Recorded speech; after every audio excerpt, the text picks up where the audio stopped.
اچھا جی قبر میں چلے گئے، کتنے سوال ہوتے ہیں قبر میں؟ بولے کتنے سوال ہوں گے؟ اللہ آپ کو خوش رکھے، 3 سوال ہوں گے۔ پہلا کیا ہے؟ تیرا رب کون ہے؟ میں مثال دینے لگا ہوں، کسی نے انکار کر دیا، کہنے لگا ہا ہیتا لا ادری، میں نہیں جانتا۔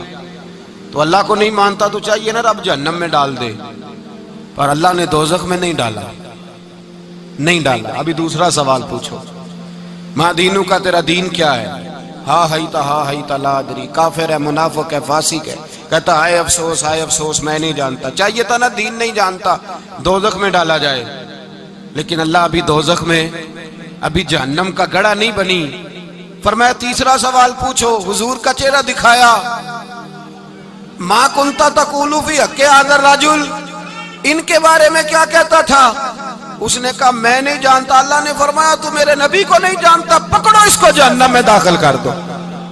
نہ اپنی ذات کے انکار پر دوزخ میں بھیجا، نہ دین کے انکار پر، کہا میرے مصطفیٰ کو نہیں مانتا، ڈالو اس کو جہنم کے اندر۔ تمام کتب حدیث، تمام بخاری سے لے کر طبرانی تک، تمام کتب حدیث میں اسی رنگ میں روایت ملے گی۔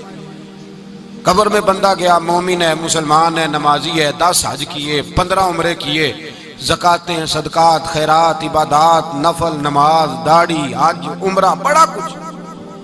ہاں بھائی من ربو کا، اس نے کہا ربی اللہ، اللہ میرا۔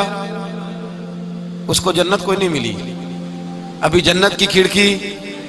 دوسرا سوال پوچھو، ماں دینوں کا، تیرا دین کیا ہے؟ دینی الاسلام، میں اسلام کو مانتا ہوں، جنت مل گئی۔ پورے کے پورے دین کو مان رہا ہے، نماز کو مان رہا ہے، حج کو مان رہا ہے، زکوٰۃ کو مان رہا ہے، عبادات کو مان رہا ہے، ہر چیز کو مان رہا ہے، لیکن جنت ملی۔ فرمایا تیسرا سوال پوچھو، حضور کا جلوہ والضحیٰ دکھایا۔ کچھ لوگ غلط ترجمہ کرتے ہیں، یہاں بھی کہتے ہیں پوچھا جائے گا یہ کون ہے، یہ لفظ نہیں ہے، ما کنت تقول فی حق ھذا الرجل۔ اللہ فرمائے گا یہ بتا دنیا میں میرے نبی کو کیا کہا کرتا تھا، ان کے بارے میں تو دنیا میں کیا کہا کرتا تھا۔ تو جو کہا کرتا تھا وہ کہہ کے اسی وقت پکار اٹھے گا کہ میں کہا کرتا تھا یا نبی پکارا کر، میں یہ کہا کرتا تھا یا نبی، میں یہ کہا کرتا تھا کہ دشمن احمد پہ شدت کیجئے، ملحدوں سے کیا مروت کیجئے، اور شرک ٹھہرے جس میں تعظیم حبیب، اس برے مذہب پہ لعنت کیجئے، اور مثل فارس زلزلے ہوں نجد میں ذکر آیاد ولادت کیجئے، اور غیظ میں جل جائے بے دینوں کے دل، یا رسول اللہ کی کثرت کیجئے، یا رسول اللہ کی کثرت۔ میں یہ کہا کرتا تھا۔ اچھا اس نے اللہ کو مانا، دین کو مانا، جنت نہیں ملی۔ جب کہنے لگا نا ہوا محمد الرسول اللہ صلی اللہ علیہ وسلم، جب حضور کو پہچانا، حضور کو، نبی پاک کو پہچانا، تو فرمایا نہیں میرے یار کو جانتا ہے، اب کھول دو جنت کا دروازہ۔ تو بھائی مغز قرآن، روح ایمان، جان دین، ہست حب رحمت للعالم، حضور کی محبت اصل ہے دین کی۔ قرآن مجید سورہ توبہ آیت نمبر 24، کوئی تفسیر نہ آپ پڑھیں، صرف اس آیت کا ترجمہ پڑھیں، خالی ترجمہ، اور ایک ایک بات کو اللہ تبارک و تعالیٰ نے بالتفصیل بیان کیا۔ فرمایا کل ان کان آباؤکم، اے محبوب آپ ان سے فرما دے اگر تمہارے باپ، وابناؤکم تمہارے بیٹے، واخوانکم اور تمہارے بھائی، وازواجکم تمہاری عورتیں، وعشیرتکم تمہارا کنبہ، تمہارا خاندان، واموال اقترفتموہا اور تمہارے کمائی کے مال، ذرا گنتے جائیے چیزوں کو۔ فرمایا محبوب کہہ دیں تمہارے باپ بھی، تمہارے بیٹے بھی، تمہارے بھائی بھی، تمہاری عورتیں بھی، تمہارا سارا ہی خاندان، بات ہی ختم کر دی، تمہارا سارا ہی خاندان، واموال اقترفتموہا اور تمہارا کمایا ہوا مال۔ ایک مال وہ ہوتا ہے جو بندے نے کمایا نہیں ہوتا، آیا ہوتا ہے، آئے اور کمائے میں جو آیا ہوتا ہے اس کی قدر نہیں ہوتی۔ اللہ فرماتے ہیں واموال اقترفتموہا، تمہارا کمایا ہوا مال، وتجارت تخشون کسادہا اور تمہاری وہ تجارت جو تم نے محنت کر کے کاروبار چمکایا ہے اور تم ڈرتے ہو کہ نقصان نہ ہو جائے، ومساکن تردونہا اور تمہارا وہ رہنے کا مکان جو تمہیں بڑے پسند ہیں۔ یہ ساری چیزیں گنوا کے کہا احب الیکم من اللہ ورسولہ، اگر یہ چیزیں تمہیں خدا سے زیادہ پیاری ہوں اور خدا کے رسول سے زیادہ پیاری ہوں، وجہاد فی سبیلہ، اور ان کے رستے میں جہاد سے زیادہ پیاری ہوں، پھر کیا کرو؟ فتربصوا، انتظار کرو، حتی یاتی اللہ بامری، یہاں تک کہ اللہ تم پر اپنا عذاب لے آئے گا۔ اگر تمہیں تمہارے باپ، تمہارے بیٹے، تمہاری اولاد، تمہارا کنبہ، تمہارا خاندان اگر مصطفیٰ کریم سے زیادہ پیارا ہوا تو پھر اللہ کیا کرے گا تم پر؟ اپنا اللہ عذاب نازل کرے گا تم پر۔ اگر یہ چیزیں تمہیں خود رسول پاک نے بیان کیا، اور لفظ انداز دیکھیے حدیث پاک کا، لا یؤمن احدکم حتی اکون احب الیہ من والدہ وولدہ، تم میں سے کوئی اس وقت تک مومن ہی نہیں ہو سکتا جب تک میں اسے اس کے ماں باپ اور اس کی اولاد والناس اجمعین، اور بات ہی ختم کر دی، فرمایا جب تک سب لوگوں سے بڑھ کر مجھ سے پیار نہ کرے اتنی دیر تک مومن ہو سکتا۔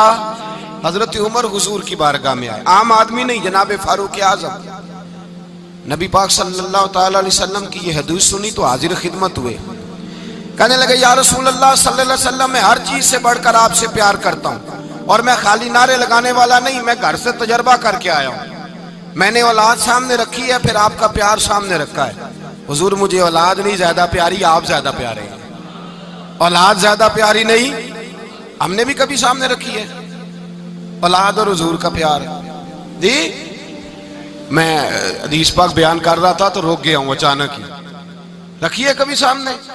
جی اگر رکھی ہوتی نا تو بیٹے کو پہلے بٹھا کے اس کو کہتے بیٹے پہلے قرآن سیکھ، پہلے حضور کا فرمان سیکھ۔ بیٹا جیسے ہی بڑا ہوتا، کونپلیں داڑھی کی نکلتی، اگر حضور سے پیار ہوتا تو اماں اسے کہتی بیٹا داڑھی نہ مڈانا، یہ مصطفیٰ کا طریقہ ہے۔ اگر نبی پاک سے محبت ہوتی نا میرے بھائی، اگر کامل پیار ہوتا تو ابا جی نصیحت کرتے کہ بیٹا خبردار داڑھی چھوٹی بھی نہ کرانا، یہ رسول اللہ کی سنت ہے۔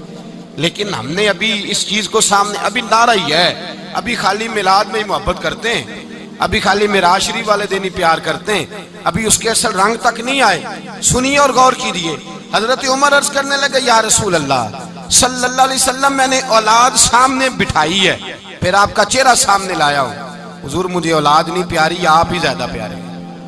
پھر عرض کی حضور میں نے کل کمائی، کل جمع پونجی لا کے اپنے سامنے رکھی ہے، مجھے مال پیارا نہیں، آپ زیادہ پیارے ہیں۔ یا رسول اللہ صلی اللہ علیہ وسلم، میں نے ماں باپ کے چہرے سامنے رکھے ہیں، بہن بھائیوں کو رکھا ہے، رشتہ داروں کو رکھا ہے، دوستوں یاروں کو رکھا ہے، مجھے وہ نہیں پیارے، آپ پیارے۔ اور حضور پھر میں نے اپنا علاقہ اور قبیلہ بھی سامنے رکھا ہے، حضور مجھے وطن سے پیار نہیں، آپ سے پیار ہے۔ اور محبوبہ حد ہو گئی، میں نے اپنی عزت بھی سامنے رکھی ہے، عزت بھی، لیکن محبوبہ مجھے عزت نہیں پیاری، آپ زیادہ پیارے ہیں۔ حق پسند لوگ تھے، سچی بات کرنے والے۔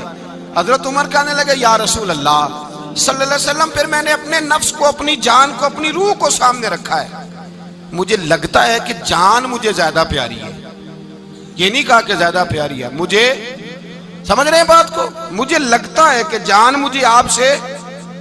میرے رسول پاک نے دست مبارک اٹھایا اور جناب عمر کے سینے پہ مارا، فرمایا عمر جا، ابھی تو تیرا ایمان ہی مکمل نہیں ہوا، اگر تو اپنی جان سے بڑھ کر مجھ سے پیار نہیں کرتا تو تیرا ایمان مکمل ہے، تیرا ایمان مکمل ہے، تیرا ایمان مکمل۔ حضرت عمر کہتے حضور کا ہاتھ لگا تو میں نے اعلان کیا، میں نے کہا محبوبہ تیرے دست مبارک نے خیر کر دی ہے، حضور اب مجھے آپ جان سے بھی زیادہ پیارے ہو گئے، آپ اشارہ کریں میں جان قربان کرنے کو بھی تیار ہوں۔ آپ مجھے، اصل میں نا ٹی وی پہ بیٹھتا ہے ایک اینکر بیچارہ جو 3 لاکھ روپیہ تنخواہ لیتا ہے یا 6 لاکھ، اس نے حق حلال کرنی ہوتی ہے اپنی کمائی، ٹی وی پہ بیٹھا ہے بیچارہ، نہ اس کو دین کے حروف ابجد کا پتہ ہے، وہ ٹی وی پہ بیٹھا ہے، اب جس پارٹی سے پیسے لیتا ہے اس کا وہ نمک خاری کا حق ادا کرتا ہے۔ کہتے جی حضور نے اپنے دشمن کو معاف کیا ہے، مولوی سخت بات کرتے ہیں، حضور نے اپنے دشمن کو، آپ کسی پارٹی کے لیڈر کے خلاف دوسری پارٹی کا بیان کبھی سنیں، اس لیڈر سے پیار کرنے والے اتنی اتنی لمبی زبانیں کھول کے ٹی وی پہ آ جاتے ہیں، اور وہ لفظ جو میڈیا پر اور اسمبلی میں ویسے ہی قانون کا حصہ نہیں وہ بھی بول دیے جاتے ہیں۔ لوگ ان معاملات میں بھی حمایت کرتے ہیں اپنے لیڈروں کی جن میں حمایت بنتی ان میں بھی، اور ذات رسالت کی بات آتی ہے تو کہتے ہیں نہیں حضور نے معاف کیا ہے، مولوی جذباتی ہوتا ہے، یہ ایسے تو نہیں نہ ہوتا، تجھے اصل میں پتہ نہیں۔ تو پیار کرتا ہے ڈالر سے، تو پیار کرتا ہے شہرت سے، اور جو پیار کرتے ہیں نا مدینے کے ٹکڑوں سے، جو کھاتے ہیں نا رسول اللہ کے نام کا صدقہ، جو حضور کے نام کا۔ امیر ملت پیر جماعت علی شاہ صاحب محدث علی پوری رحمت اللہ علیہ فرماتے ہیں پاکستان بن رہا تھا تو اس وقت تو یہی بتایا گیا تھا نا کہ پاکستان کا مطلب کیا، پاکستان کا مطلب کیا، لا الہ الا اللہ، کہتے ہیں یہ بتایا گیا تھا۔ ہم پاکستان کے حق میں تقریریں کرتے تھے، اور ہندو پنڈت جو ہوتے تھے نا وہ اسلام کے خلاف معاذ اللہ اور پاکستان کے خلاف تقریریں کرتے تھے، جلسے ہوتے تھے۔ پیر جماعت علی شاہ صاحب کہتے ہیں ایک جگہ ہندوؤں کا جلسہ تھا تو ایک پنڈت تقریر کر رہا تھا۔ اب سارے ہندو تھے، مسلمان تھا ہی کوئی نہیں، سب ہندو بیٹھے تھے اور وہ سن رہے تھے۔ تو معاذ اللہ اس نے تقریر کرتے کرتے نا حضور کی ذات اقدس کے بارے میں کوئی جملہ کہہ دیا، کوئی نازیبہ بات کہہ دی، اور کوئی نہیں تھا، وہ ایک ملنگ تھا، وہ پیچھے بیٹھ کے، جو دوری ڈنڈا نہیں ہوتا جن کے ہاتھ میں، اور ڈنڈا بھی کئی رنگوں کا ہوتا ہے ان کا، وہ اس نے پکڑا ہوا تھا اور وہ پتہ نہیں کیا اس میں پیس رہا تھا۔ امیر ملت فرماتے ہیں اس کے کان میں سپیکر کی آواز گئی کہ حضور کے بارے میں بات کر دی۔ اس نے ڈنڈا پکڑا، ملنگس آدمی تھا، پیچھے سے نکلا، کسی نے روکا بھی نہیں، اسٹیج پہ چڑھا سیدھا، اور 2-4 ڈنڈے زور زور سے پنڈت کے سر پہ دے مارے، پنڈت مر گیا، پرچہ ہو گیا، مقدمہ ہو گیا، جیل ہو گئی۔ امیر ملت کہتے ہیں میں جیل میں ملنے گیا، میں جیل میں، دیکھے بندہ ان پڑھ تھا، بات بڑی پڑی کر گیا۔ امیر ملت فرماتے ہیں بندہ سادہ تھا پر بات بڑی حسین کر گیا، بندہ بالکل بے عمل تھا پر بات ایمان کی کر گیا۔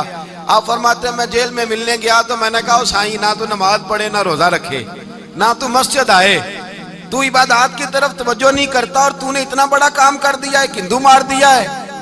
تو پیر صاحب کہتے ہیں میری طرف دیکھ کے نا پنجابی میں بولا، کہنے لگا پیر جی مینوں دے سیدھے لفظ بھی کوئی نہیں آندے، مینوں کی پتا جے سیدھے لفظ بھی کوئی، مینوں نہیں پتا میرا درجہ کی ہے۔